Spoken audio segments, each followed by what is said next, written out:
Mirë se erdhët, ja të kemi drejt për së drejti në rezen ton, në këtë hapësirë dedikuar këshillave shëndetësore, do të ndalemi tek shëndeti trurit.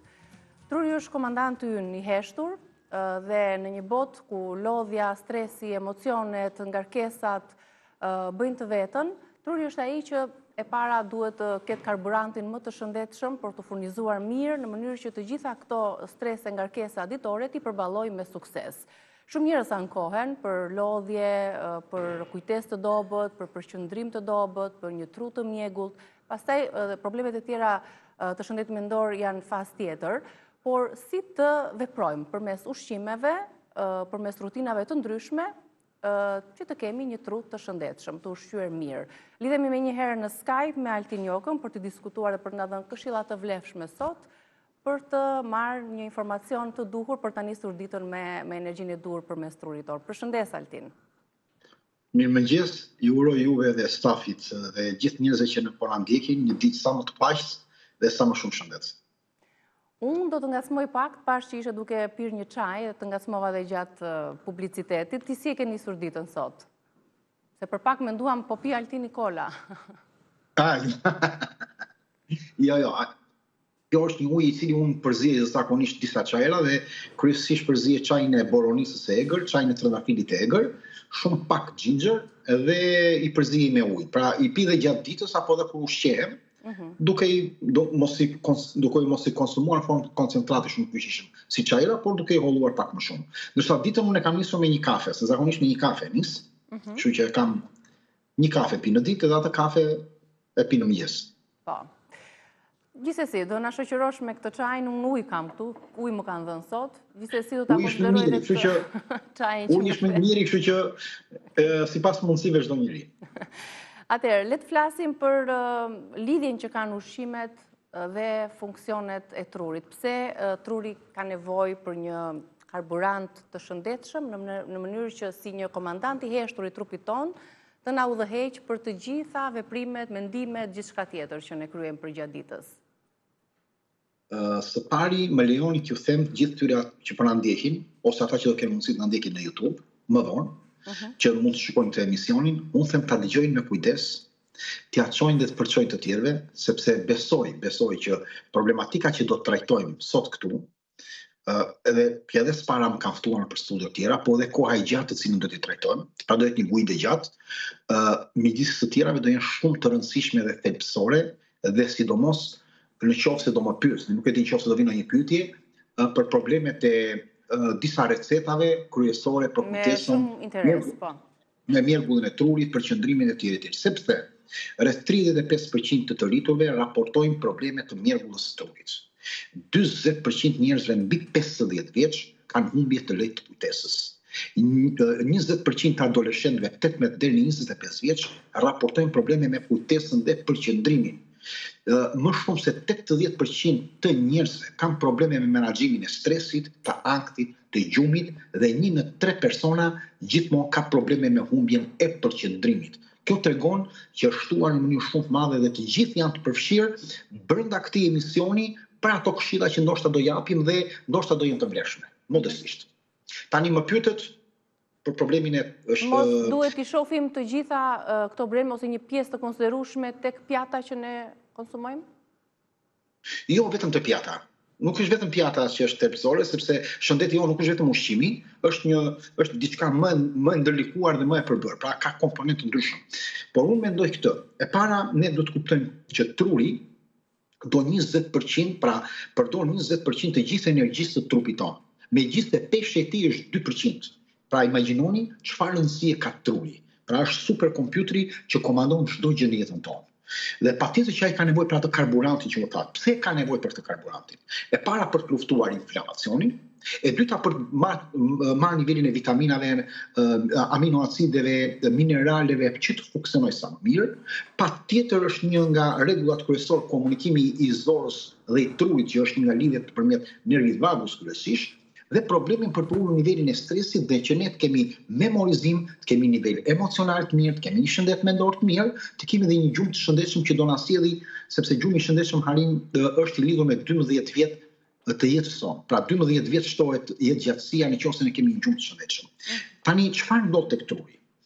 Truri jon ka nevojë për karbohidrate komplekse, sepse ka nevojë për glukozë. Karbohidrate komplekse, jo karbohidrate të thjeshta, sepse janë burimi kryesor i energjisë që truri merr. Pak të ne do kemi probleme me humbjen të kujtesës dhe probleme në përqendrim. E dyta kushtë është? Duhet të fuqizojmë neurotransmetuesit të trurit. Po si duhet të fuqizojmë? Nëpërmjet mineraleve, vitaminave, aminoacideve. Po ana tjetër është të ulim nivelin e stresit.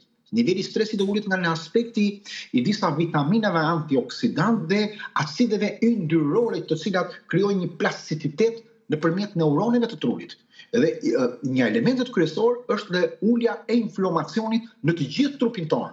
Pra edhe në sistemin tonë mendor, edhe në sistemin tonë kardiovaskular, edhe në sistemin tonë endokrin. Kështu që truri është nga gjërat që është funksioni kryesor në të drejtim. Dhe shumë thelbësore është dhe hidratimi për një funksion sa më të mirë të trurit. Prandaj dhe është e rëndësishme jo vetëm pjata. Janë të rëndësishme shumë elementë të cilat unë i thashë të Do t'i zbërthejmë.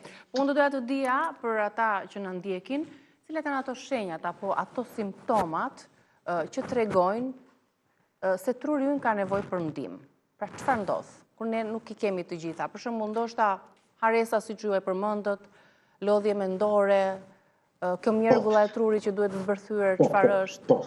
Po. Atëherë. Po ja them në disa pak minuta. Në disa pak sekonda, ndoshta kohë. E para njëherë kur ne shikojmë që nuk kemi një përqendrim të mirë. Pra përqendrimin e kemi vetëm për disa minuta, pastaj na ikën përqendrimi. Atëherë ne duhet fillojmë të kërkojmë, pra po them kur duhet kërkojmë ndihmë, apo simptomat më saktë, po themi simptomat, jo kur të kërkojmë ndihmë, por simptomat që ne mund të kemi. Kur jemi të humbur në mendime, kur shpesh atë informacion që ne marrim nuk e përpunojmë mirë. Për shembull, marrim leximin, nuk ndjekim dhe nuk e fusim në sistemin tonë mendor. Kemi probleme me ndjekjen e bisedave dhe të diskutimeve, lodhemi shpejt. Harrojmë gjërat e thjeshta. Për shembull, ku i kemi lënë çersat, ku i kemi lënë makinën në parking, kemi lënë diçka tjetër. Ka emrash të njerëzve. Detyrat e ditës që kemi marrë, për shembull, bëjmë ca detyra ditës sot që çfarë duhet bëjmë dhe më pas ne i harrojmë dhe i rikujtojmë prapë. Pra kemi një humbje të kujtesës të momentit shkurtër për elemente të shkurtër. Pra kjo fillon që është edhe mbushur, prandaj quhet dhe mjergull e trurit, se mbushet truri me mjergull. Kemi reagime ngadalta në momentin që duhet marrim disa vendime, pra nuk dim, jemi konfuz.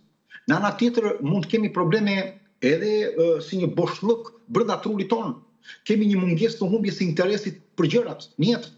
Kemi probleme me gjumin e tepërt. Kur një person do të frijë 9 orë, 10 orë, 11 orë, duhet patjetër të fillojë të kërkojë ndihmë sepse te truri tim nuk funksionon mirë dhe gjithë sistemi i jon pastaj do shkatërrohet. Kemi tek njerëzit të cilët zgjohen dhe nuk flën mirë, pra zgjohen shpesh natën, pra që duhet ta kuptojmë. Kemi probleme për shembull që nuk ju intereson një njeriu asgjë më në jetë. Janë të mërzitur nga jeta, janë të lodhur nga jeta dhe i duket si diçka pa kuptim. Dhe në këtë rast janë një pjesë e këtyre që janë dhe vrasës serial janë brenda këtij kontekstit, ose njerëz të cilët krijojnë konflikte dhe probleme tjera. Kemi probleme të humbjes së ekuilibrit, kemi probleme të marrjes së mendshme, të nivelit të rritjes së qoftë marrjes frymës apo dhe të aritmisë, bllokimit ndonjëherë të shikimit, largimit shikimit afër dhe larg të cilën ne nuk e kontrollojmë mirë. Pra këto janë ato simptoma të cilat ne mund të themi që janë kryesore, se mund të ketë të tjera. E padyshim që duhet kërkuar ndihmë se kam përshtypjen se shumica që na ndjekin thonë, "Ua, po unë i kam këto të gjitha." Atëherë i bie që të gjithë kanë nevojë për disa këshilla. Përpara se të 80% të njerëzve në rang botror kanë nevojë për këtë problem dhe ata që janë 20% nuk është se nuk kanë nevojë, ata e kanë marrë ndihmën. Pra të gjithë kanë nevojë 100%, po 20% e kanë marrë ndihmën. Dhe tek ta futen njerëzit që e duan shëndetin më shumë, janë më të përkushtuar te shëndeti, që kanë këshilltarët e tyre mjekësor apo janë ndoshta në nivele më të pasura të tjerë. Pra i kanë gjërat i kanë konceptuar më mirë. Po, tani te kujtesa. A ka ndonjë moshë kur kujtesa fillon të dobësohet apo kjo lidhet me stilin e jetesës dhe s'ka shumë lidhje me këto që tham? Pra, vjen një moshë që kujtesa organikisht dobësohet? Po, është një moshë e saktuar, pra mund të themi që ekziston një moshë, faktikisht kujtesa fillon të humbet pas moshës 25 vjeçare, themi drejtën tani.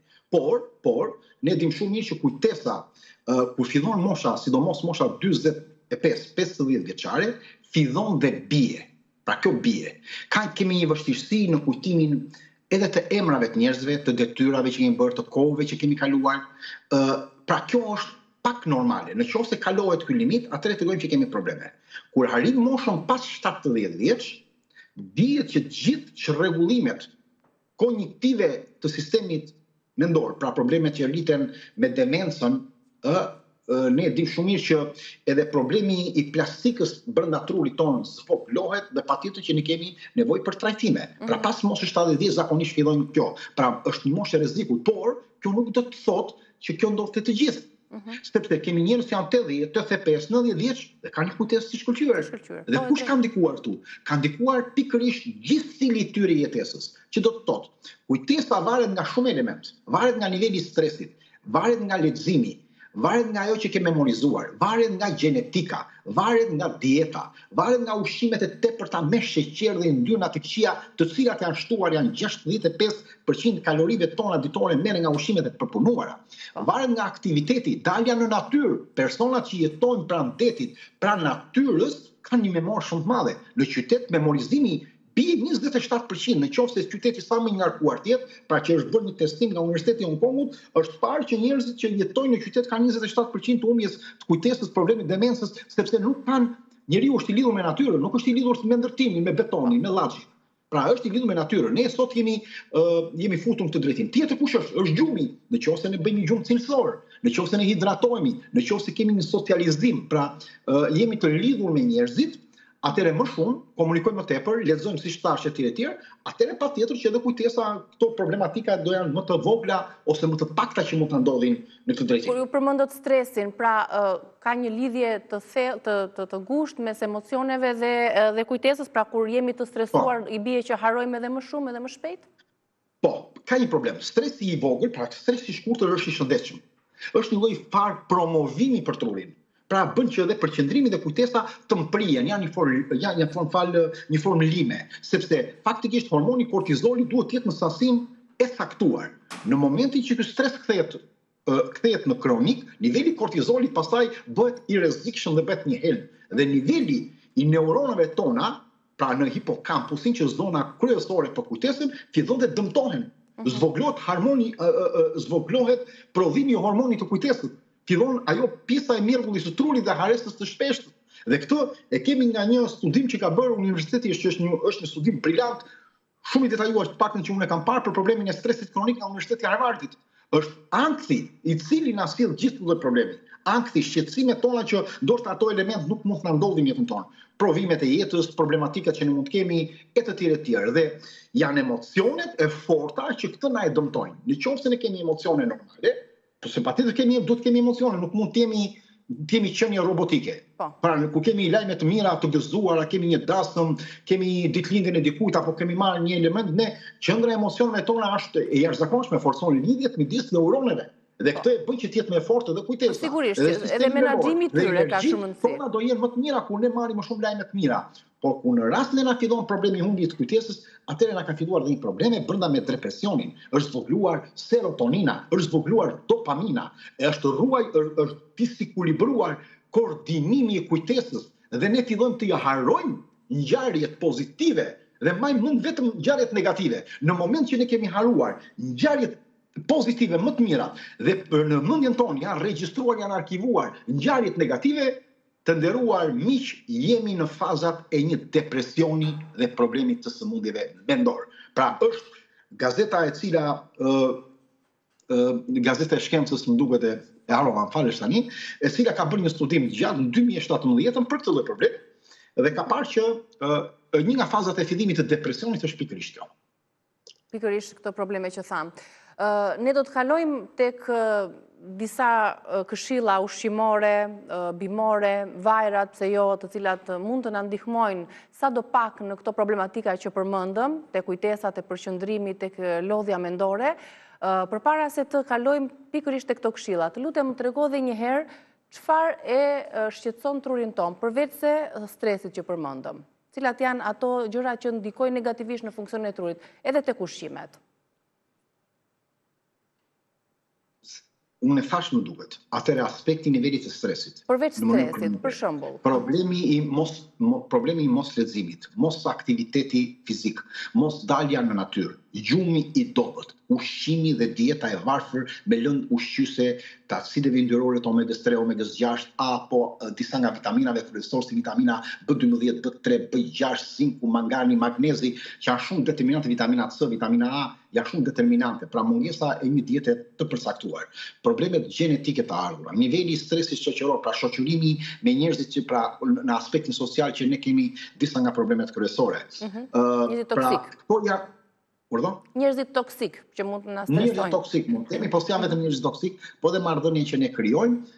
Pra këto janë disa nga aspektet kryesore të cilët ne na dëmtojnë këtë drejtim. Qartë. Tani do të rikthehemi.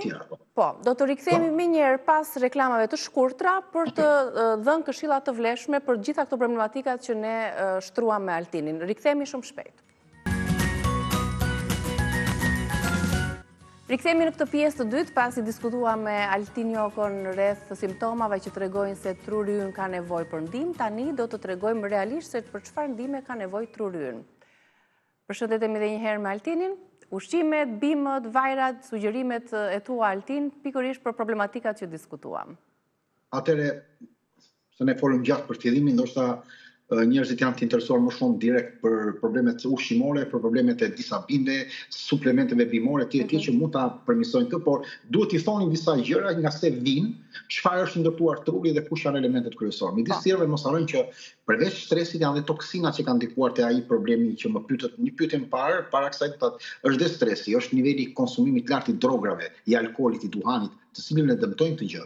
Pra niveli i toksinave që ne marrim në jetën tonë nëpërmjet ushqimit, ajrit, ujit, janë shumë elementë, përveç gjumit edhe elementeve ushqimore që tham, dieta e tjera. Tani, në aspektin e ushqimit, një nga ushqimet më të mira për të rritur edhe për përqendrimin për kujtesën, për këtë pësave. Po, përqendrimin për kujtesën, për mjedisin e trurit, për energjinë, po mbi lodhin e trurit, një nga më të mirat janë kërpurdhat. Dhe kërpurdha më e mirë është lion's mane. Sepse nxit rritjen e faktorit nervor. Ajo ka nivele të hericinës dhe ka erinin, të cilat janë komponentët kryesor unik në prodhimin e faktorit të rritjes nervore që ndrueshmërisë, pra formojnë një lloj proteine thelbësore. Kjo është pra determinante sepse pra kjo lloj kërpurdhe apo dhe kërpurdhat e tjera, sepse rrisin dhe forcojnë dhe nivelin e kujtesës. Deri në 50%, kur është bërë studimi, kujtesa arritet deri në 50% nëse kjo përdoret 3 deri në 4 javë. Apo dhe luftimin e depresionit, problemin edhe të Alzheimerit, Parkinsonit dhe njerëzit që janë autik. Midis tjera ka dhe beta-glukan, dhe kjo po dhe kërpurdhat të tjera, ka nivele të beta-glukanit, i cili është një nga forcuesit më kryesor të sistemit imunitar dhe ul inflamacionin në tru dhe sidomos parandalimin e demencës dhe bën përmirësimin e qarkullimit gjakut në zonën e trurit. Dhe midis tjerave ka nivele të larta të zinkut, të hekurit, të vitaminës B3 dhe vitaminës D, se janë shumë determinant. Por midis tjerave është edhe kërpurdha reshi, që redukton stresin, lodhjen mendore, është kërpurdha chaga, që është një antioksidant shumë i fuqishëm për problemet të ndryshme të inflamacionit në trup dhe është më i fuqishëm se boronicat. Lufton dhe plakin e trurit e të tjerë. Midis tjerave ushqimet të tjerë është avokado. Avokado sepse ka nivele të mira të acideve ose më saktë përmbajtjes të yndyre mono të pangopura, që është lloji më i mirë i yndyrave, të cilët bëjnë ndalimin e rënjes njose tek njerëzit. Midis tjera të avokado kemi dhe vitaminën K, kemi dhe folatet, të cilët parandalojnë problematikat edhe të goditjes në tru dhe përmirësojnë funksionet e trurit, përqendrimit dhe kujtesës. Kush është element tjetër? Janë nitratet natyrale, të cilët forcojnë dhe rritin performancën e trurit në aspektin mendor. Ku janë nitratet? Kryesisht te panxhari. Pra unë do zë nga një perim se ka edhe në vende të tjera, po do zë nga një perim po themi. Te panxhari, prandaj dhe rekomandohet panxhari të konsumohet në mëngjes në formën e një lëngu, sepse jep energji, ul nivelin e plakjes trurit. Në këtë rast. Tjetër, çfarë kemi nevojë të trurit? Kemi nevojë për nivele të larta të antioksidanteve dhe të vitaminës C. Dhe ku gjendet kjo? Sidomos acidit galik. Acidi galik është nga elementet kryesor determinant për problemet e trurit, për mbrojtjen e trurit tonë nga çdo lloj problemi, nga rënja e kujtesës, nga stresi, nga degenerimi që mund të krijojë truri, nga problemet e Alzheimerit e tjera. Dhe ku gjenden këto? Te boronicat, te frutat e pyllit, tek manat, tek qeshia. që mund t'i konsumojmë, po kryesisht e manaferat. Element tjetër trurit është që ne duhet të kemi nivele të larta të disa aminoacideve thelbësore, siç mund të jetë prolina dhe glicina. Ku gjenden këto? Tek lëngu i kockave të mishit. Pra dhe lëngu i kockave të mishit duhet të jetë në përditshmëri në konsumimin e tyre. Element tjetër thelbësor kush janë? Janë perimet krucifere, si brokoli, lule lakra, lakrat e shile, sepse kanë nivele të larta të vitaminës K. Por ato kanë dhe kolin. Duke pasur kolin, atëre ndihmojnë në mbajtjen e një kujtesës sa më të mpret, duke konsumuar në përditshmëri ose edhe her pas here. Një element tjetër, pra antiinflamator, është luteolina. Është një antioksidant që ul inflamacionin e trurit, rënjen njose dhe sëmundjet neurodegenerative. Edhe për problemet e autizmit është jashtëzakonisht e shëndetshme. Luteolina gjendet kryesisht tek selinoja, edhe tek element tjerë, po them te selinoja. Prandaj rekomandohet përsëri selinoja në një shtrydhje të një lëngu të mëngjesit kur ne e bëjmë me karot, sepse edhe vitamina A dhe beta karoteni është shumë ndikues. Po ashtu edhe niveli i panxharit, si thash, nga nitritet. Element tjetër janë dhe acidet ose më saktë yndyrnat po të pasur me trigliceride me zinxhir të mesët, siç është për shembull vaji i kokosit, sepse vaji i kokosit, to lloj yndyrnash kthehen dhe zhndrohen në ketone. Ketoni është burimi alternativ i energjisë të trurit tonë. Gjë do të thotë është ai gjeneratori rezervë nëse ne na ikin dritat. Në momentin që na ikin dritat, pra na fiken llampat në tru, po keni dëgjuar dikë që thonë, është pikërisht kur gjithë metabolizimi i glukozës që ruhet pikërisht duhet i padëmtuar vetëm nga niveli i këtij acidit yndyror ose nga vaji i kokosit, që është shumë i efektshëm. Element tjetër janë disa flavonoid të gjetur te kakao ose te çokolata, një antiinflamator. Pra çokolata e zezë bën që rrjedhja e gjakut të jetë më e mirë. Ndihmon edhe në presionin e qarkullimit të gjakut. Ul nivelin e stresit, shton nivelin e serotoninës në trupin tonë. Dhe pashtu rritet nivelin e kujtesës. Element tjetër është veza, sidomos e verdhë dhe vezës, sepse ka kolin. Flasim për vezën e rritur në natyrë. Duke pasur kolin, është shumë efektshëm edhe te gratë shtarzana tek fetusi këtyre grave. Sepse veza, pra ka një element të prodhimit të acetilkolinës, që është një neurotransmetues që na bën që të mësojmë më mirë, të mbajmë më shumë, të rritim nivelin e kujtesës, dhe kanë burime shumë të mirë edhe të proteinave, që truri nuk funksionon pa nivele proteinash. Janë dhe disa vajrave të mirë, siç është vaji i ullirit. Është vaji i ullirit, janë perimet me gjethe jeshile, si spinaçi, si lakrat, si rukola, këto lakrat e egra, patatja kuqe. Madje kur është bërë tek një studim të problemi këtyre jeshillëqeve, një studim i gjatë, u pa që binte më ngadalë konsumimi për 2 muaj i këtyre perimeve të freskëta të papërpunuara. Flasim papërpunuara. Pra spinaqin e papërpunuar, jeshilën, rukolën e papërpunuar, e gërshetuar me aspektin e nitrateve dhe të domates, duke futur nivelin e likopenit, pa që kishim një rënje të problemit të demencës dhe një qetësim më të madhe mendore edhe kundër nivelit të stresit apo edhe ankthi që mundon. Kemi bimët, pastaj erzat, që janë baza e jetës sonë, se kanë nivelet më të larta të antioksidanteve.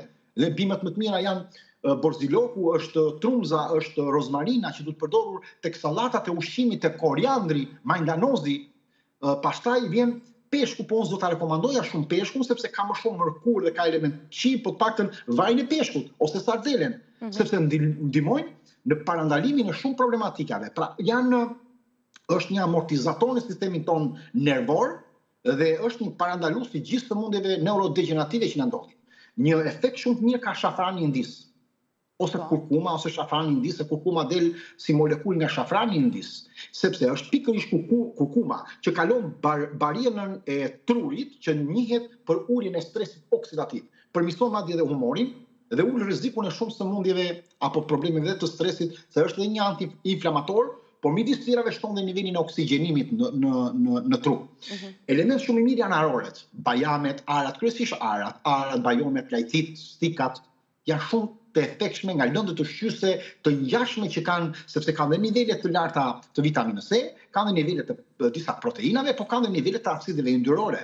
Të mirat janë kafja, sidomos kafja të konsumohet 2-3 kafe në ditë, apo niveli çajrave jeshil, siç është green matcha, siç është moringa, sepse ka nivele të teaninës, që është një aminoacid bazë që nxit qetësinë mendore. Pra L-teamina përdoret sot në suplementet për spitale apo të dhënë nga nutricionistët për qetësinë mendore, për të mbajtur përqendrimin e ekuilibrit mendor dhe forcën mendore për të arritur. Kur ne i gjejmë të çajrat jeshil, të disa nga çajrat jeshil, farat e lirit, farat e kungullit, të lulediellit, farat e qiejës, sepse ka nivele të larta të magnezit, të zinkut, të hekurit, të bakrit, që janë determinante për sistemin mendor. Nuk funksionon sistemi mendor nëse ne nuk kemi këto nivele e këtyre vitaminave, por mos harrojmë këto fara kanë nivelet, sidomos farat e lirit kanë nivelin më të lartë të omegës 3, që janë thelbësore për trurin tonë. Bishtajoret, bizelja, fasulja, thjerza, sidomos fasulja e kuqe, lar roshe, sepse janë të mbushura me antioksidant, kanë nivele të karbohidrateve komplekse që ne thamë në fillim që i kthehen në glukosë për trurin, që është shumë i rëndësishëm për të marrë energji. Është karburanti bazë. Përveç vitaminës B, pra ka një kompleks të vitaminave B, ka nivele të larta të magnezit dhe nivele të folatit. Po ashtu dhe mishi, po tjetë në këto kullotat që ne mund të marrim nga vitaminat B12, elementë të tjerë dhe proteinës që mund të ketë, shumë efektshme është dhe domatja ose pomodorini. Sepse domatja dhe pomodorini ka një nga antioksidantë më të fuqishëm që është likopeni. Likopeni çfarë bën? Riparon dëmtimin e qelizave të trurit në momentin që ju keni kaluar një stres. Unë gjithë i kam thënë, në momentin që ka kaluar një stres, një person do të konsumojë pomodorini ose domate. Sepse me njëherë bie niveli edhe i problemit të kortizolit dhe riparimet apo dhe ulja e dëmtimit të sistemit nervor, ulja dhe temperatura e trurit, edhe për të fjetur një shumë madje. Në formën mund ta konsumojmë në formë lëngu apo në formë edhe në mëngjes kur ne konsumojmë me avokato. Prandaj shumë dieta janë të rekomanduar në mëngjes, avokato, pomodorini, pak gjist, pak kri vajullirit, ulliri, sepse kanë element shumë pozitiv që ndikojnë edhe te energjia, edhe te pastrimi, edhe te elemente të tjerë. Janë disa drithra siç është quinoa, kjo orizi kaf kryesisht është rushi sepse ka resveratrol dhe resveratroli ne dim që është një antioksidant që nxit rrjedhjen e gjakut, prandaj përdoret për problemet antiinflamatore të tumoreve dhe sëmundjeve të rënda, edhe për rënien e kujtesës është nga elementet më mirë. Vitamina C është determinante, pra vitamina C në trupin ton largohet shumë shpejt. Në të vetmin vend që qëndron më shumë është te truri. Dhe te truri vitamina C, sepse truri ka nevojë për vitaminë C, pra niveli i grepfrutit, i portokalles, i limonit, i manderinës, duhet konsumuar sepse mbështet nivelin e inflamacionit të gjithë trupit, por dhe rrjedhjen e gjakut duke e nxitur në tru që mos ketë të ndalesë. Pastaj janë ato që i thashun ato arat kikirikët e të tjerë. Po, aroret dhe farat. Dëgjoj me shumë vëmendje për gjithë listën. Ja përsëris një 38 ushqime që unë kam projektuar më parë diku që kam dhënë në një vend që do bëj një libër, po tani këto më kujtojnë, nuk e di sa ishin, po këto më kujtojnë për. Jo ishin të mjaftueshme të bëhen njërë këto nga njerëzit që kanë këto probleme, pastaj të kalojmë te pjesa tjetër. Do doja ta bënim pak më të thjeshtë, ndoshta ke ndonjë recetë kështu se njerëzit i duan pak kombinuara edhe e kanë si më praktike kur ja u sugjerojmë. Ndonjë recetë shumë si tani si mëngjesin gjatë ditës. Do më lejosh të them disa stimulator organik ose natyral siç janë bimët, pastaj të kalojmë edhe kombinim i dyrave. Po, patjetër, po. Vetëm se duhet të them minutazhin që kemi dhe 6 minuta që ta menaxhosh. Okej, atëherë një nga bimët më të mira të efektshme në qarkullimin edhe të gjakut, edhe të rezistencës ndaj stresit dhe gjitha problemeve është ginkgo biloba, sepse përmirëson qarkullimin e gjakut në tru, rrit nivelin e oksigjenimit, fokuson personin të jetë më mirë. Pra ginkgo biloba është një. E dyta është rozmarina. 30% të nivelit të kujtesës e shton rozmarina krahasim nga çdo lloj ilaçi tjetër nëse përdoret në vazhdimsi dhe përmirëson vigjilencën, qartësinë mendore të njeriu, sepse niveli i acidit rozmarik që ka ajo dhe sidomos acetilkolinën që është neurotransmetuesi për kujtesën, e ka pikërisht rozmarina ose ndjekja e rozmarinës. Ashwagandha redukton nivelin e stresit, kortizolit, ul dhe bën edhe rezistencën ndaj tensionit në nivelit të lartë të presioneve që ne kemi. Kurkuma, që është element shumë i mirë, është mentja, çaj mentes, apo dhe vaj mentes, vaj livandos, edhe vajrat esencial, sepse rrisin nivelin e kujtesës kur përthithet apo dhe vëmendshmërisë. Kemi pastaj kërpurdhat medicinale dhe kemi disa suplemente bimore që mund të jetë astragalus. Është për shembull tirozina që mund të përdoret, mund të përdoren ekstraktet e gjesit të argjinares, se shumë efektiv, rhodiola, pra këto janë në efektet më të mira. Tani, midis të tjerave që ju thoni, çfarë mund të përdorim ne nga aspekt, duhet kujtojmë disa vajra që është vaj arës. Vaj arës është komponent kyç të omegës 3, përmirëson elasticitetin e enëve të gjatë në sistemin nervor dhe bën oksigjenimin e trurit. Pra, vaj i arës është shumë efektiv. Vaj i lirit duhet përdorur përveç vajit të ullirit, vajit të avokatos. Pra, nga një lugë çaj në ditë të paktën sepse redukton inflamacionin që lidhet me depresionin, me humbjen e kujtesës. Midis të tjerave, në qoftë se ne do themi se kush janë disa nga resetat më të mira për të përdorur, unë mund të them për shembull, bie fjala për mëngjesin, po them çajra. Si ta nisim mëngjesin, po. Përzimja e disa çajrave që ti po thua. Në opinionin tim më e mira do ishte për shembull për përqendrimin, edhe për kujtesën, edhe për momentin e leximit, edhe për të hequr nivelin e stresit, do ishte për shembull një konsumim i ginkgo bilobës, pastaj një godë çaj të rozmarinës, të gërshetuar me një shufër kanellë, të përzier me pak mjaltë dhe të shtrydhur pastaj një gjysmë limoni.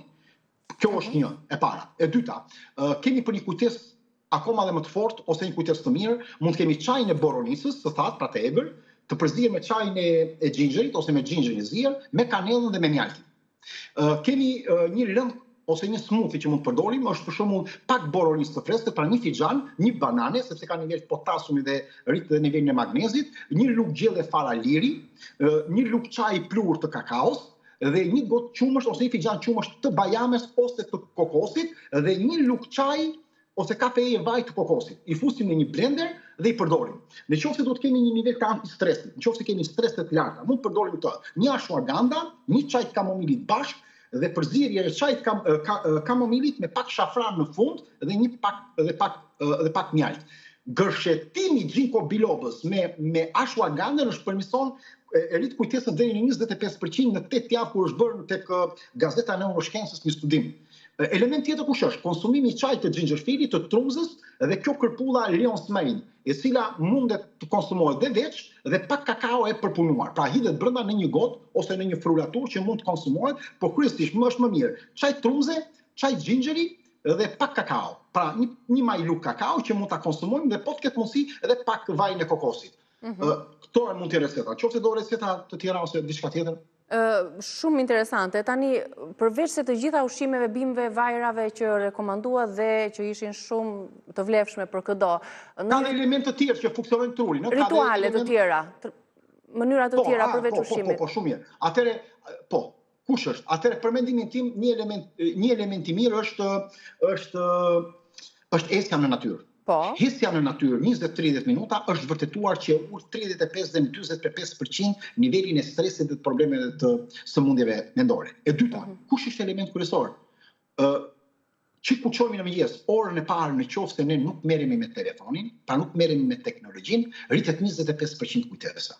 Dhe po ashtu, pra 23% nga Universiteti i Stanfordit. Pra vetëm një mos mbajtja e telefonit të mëngjes ose hapja e telefonit të mëngjes. Element tjetër kush është? Në qoftë se ne punojmë sidomos në kompjuter, në telefon, çdo 20 minuta duhet bëjmë 5-6 minuta pushim. Sepse në qoftë se nuk e bëjmë këtë, ngarkesa do jetë më e madhe. Tjetër, ne tham hesja, leximi. Leximi është nga elementet kryesorë sidomos në darkë. 5-6 faqe është nga elementet kryesorë për të arritur. Frymarrja, rregullimi i frymarrjes, stabiliteti i frymarrjes. Pra që ne mund të marrim pra një frymarrje të thellë, sepse ka shumë lloj formash për të bërë frymarrje. Kto janë nga elementet më të mirë të cilët ne mund të bëjmë, aktiviteti fizik, mund të bëjmë këtë dushin ose vaskën në qoftë se mund ta kthejmë në një aromaterapi. Me një formë aromaterapia duke hedhur disa nga vajrat esencial ginger, livando dhe kamomil dhe duke hedhur kripën e Epsom brenda që ka nivele të larta sulfatit magnezit që ndikojnë në lëkurën tonë në sistemin tonë mendor.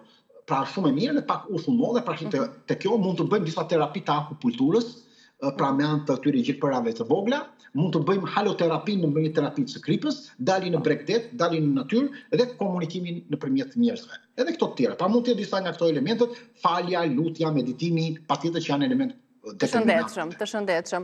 Unë të falenderoj për të gjitha këshillat dhe informacionet që përcollëm sot.